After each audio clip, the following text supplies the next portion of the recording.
Hi, Big Dreamers. It's Eva Cartman, the host of the Dream Big podcast show, the place to go to learn, laugh, and grow. In last week's episode, I challenged you, Big Dreamers, to surround yourself with positive peers at school. This week, I'm going to teach you a skill that, if you master, will guarantee that those positive people you choose to spend time with will want to continue to spend time with you too.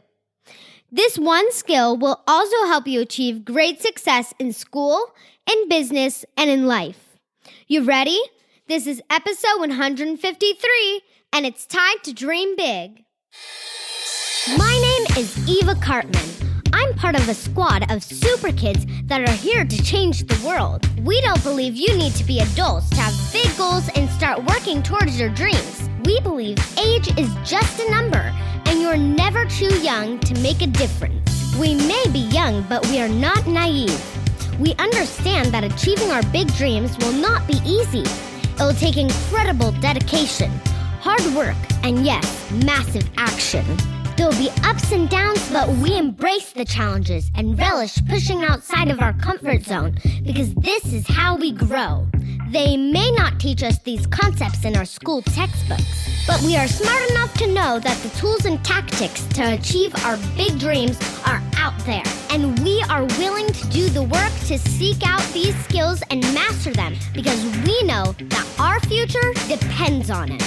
We are the Big Dreamers, and it's time to dream big.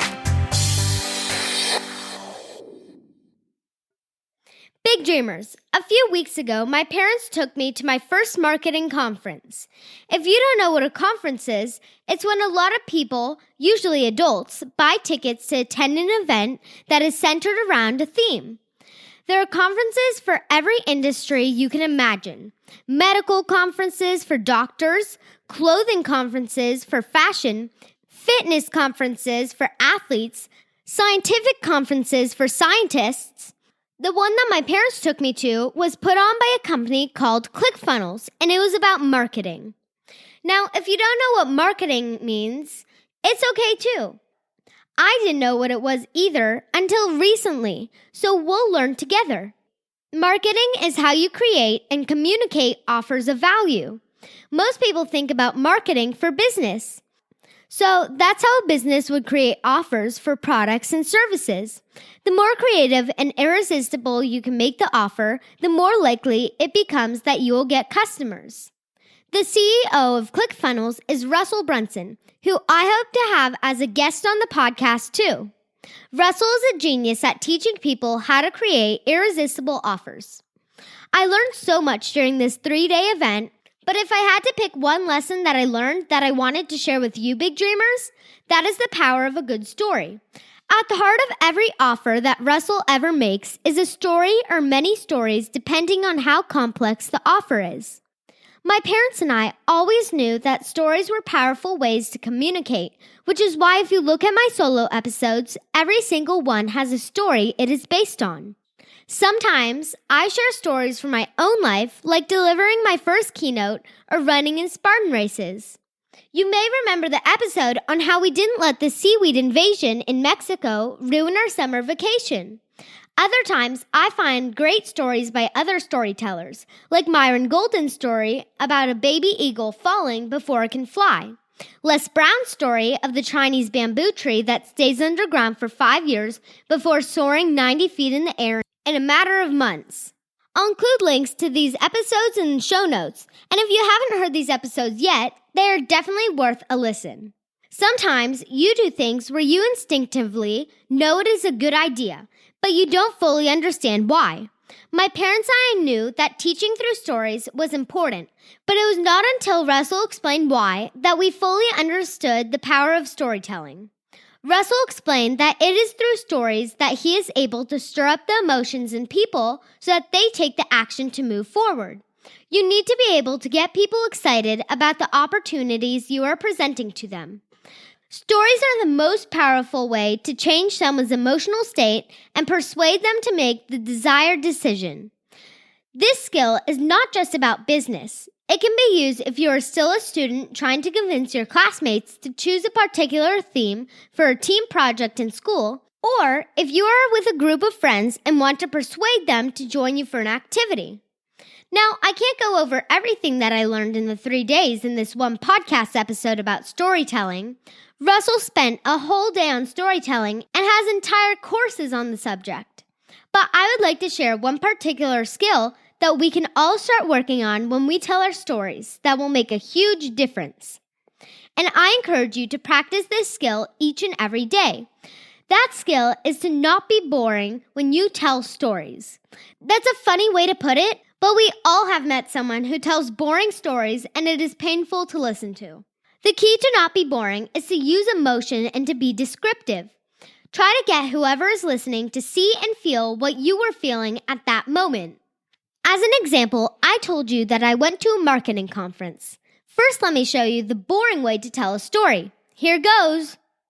I went to a marketing conference the other week. We flew to Denver, then took the cab to the hotel. Every day we went from 9 a.m. till 7 p.m. in a room and learned about marketing from this guy named Russell Brunson. I learned a lot about how to tell stories and how to sell stuff. At night we had dinner and watched some TV. And my mom and I flew home. It was very informative and fun. Okay, I'll cut this story short because I know it was boring and I don't want you to stop listening to this podcast. Why was it boring? First off, my voice had no energy. If I didn't sound excited, how could I expect you to be excited? Also, the way I described everything was all very factual. There was no emotion. What if instead I said, the other week my parents and I flew to Denver for my very first marketing conference, put on by a company called ClickFunnels. I had no idea what to expect, and what I experienced was absolutely mind-blowing. 1,000 people, all in the same room, all entrepreneurs trying to make the world a better place and looking for smarter ways to get their message out to the world. There was so much positive energy in the room. Music was playing during breaks. People were dancing. They even had a mechanical bull, which I went on and lasted for 25 seconds before being thrown off. That was a bit embarrassing because so many people were watching, but it was a ton of fun. At one point during the event, Russell Brunson, the CEO of ClickFunnels, was teaching about how to create an offer and asked if anyone in the audience wanted to share their offer.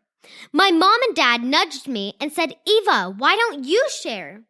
My initial reaction was, no way. There were 1,000 people in the room and I had not prepared anything to say. But I knew this was an amazing opportunity to share the Dream Big podcast and get advice from a marketing legend. My hands began to feel a bit sweaty. My heart began to race. But I remembered what Simon Sinek had shared in a prior episode that I can interpret those feelings running through my body as excitement rather than nerves. With a bolt of confidence, I stood up and raised my hand. Russell saw me and came over with a microphone. This was not just any normal microphone. It was actually embedded in a ball, so he threw me the microphone, which I caught and then shared about the Dream Big podcast and the offer we are planning to launch for the Dream Big Academy. It was a bit nerve-wracking, but after I shared my offer, I was so grateful that I did it. First off, Russell now knows who I am. There were 1,000 people in the room, so having Russell know my name and about the podcast is so exciting. And now I can invite him on the podcast to share his knowledge about storytelling with all of you. Second, so many people came up to me after I spoke to tell me how much they loved the idea of the academy. And it turns out there were some families in the room who were already listeners of the podcast and even came up to take a picture with me. I was really proud of myself for stepping up when I had this unique opportunity, and now I have the confidence to make the same decision next time around, but with even less hesitation. How was that? Way better than the first story, right? In this version, I had way more energy and brought more emotional details to how I was feeling at the show and what I learned. When I was explaining how I felt nervous and my palms started to sweat, did you feel that too? At the end, did you feel like hearing my story would have inspired you to step up and talk if you had a similar opportunity? At the very least, I'm sure you can tell the difference between the first story, which was factual, dry, and boring, versus the second story, which was emotional, descriptive, and exciting. This week, start practicing telling more engaging stories. When you are at dinner and your parents ask you how your day was, don't just say, "It was fine." Pick out a story of what happened and share it with them so that they can relive that moment with you. It'll be a way more interesting dinner conversation, and you can start practicing your storytelling skills. And if you want to develop the same type of confidence that enabled me to stand up in front of 1,000 strangers and share my offer with Russell, then get my free Confidence Secrets course. You can do that at dreambigpodcast.com/beta. In this free Confidence Secrets course, you'll get over 1 hour of me teaching you about how to develop your superpower of self-belief. If you're a younger big dreamer listening to this, please ask your parents to help you get it. Again, it's completely free for a limited time, so please take advantage and get the course while you still can at dreambigpodcast.com/beta. And if you found this episode helpful, please point your friends and family to dreambigpodcast.com/153 for this episode's show notes. If everyone listening would just tell one person about the podcast, that would get our show in front of so many new big dreamers, which I would forever be grateful for. Also, if you can please take a moment to leave us a review on iTunes at dreambigpodcast.com/iTunes, we do read your reviews, and it helps us get in front of more big dreamers, which is my mission. As always, thank you so much for tuning in to the Dream Big Podcast. This is Eva Cartman reminding you that you have unlimited potential. Your dreams are not optional, you need to make them essential. So take massive action to turn those big dreams into reality. Live with passion, the way life was meant to be. I'll see you next episode.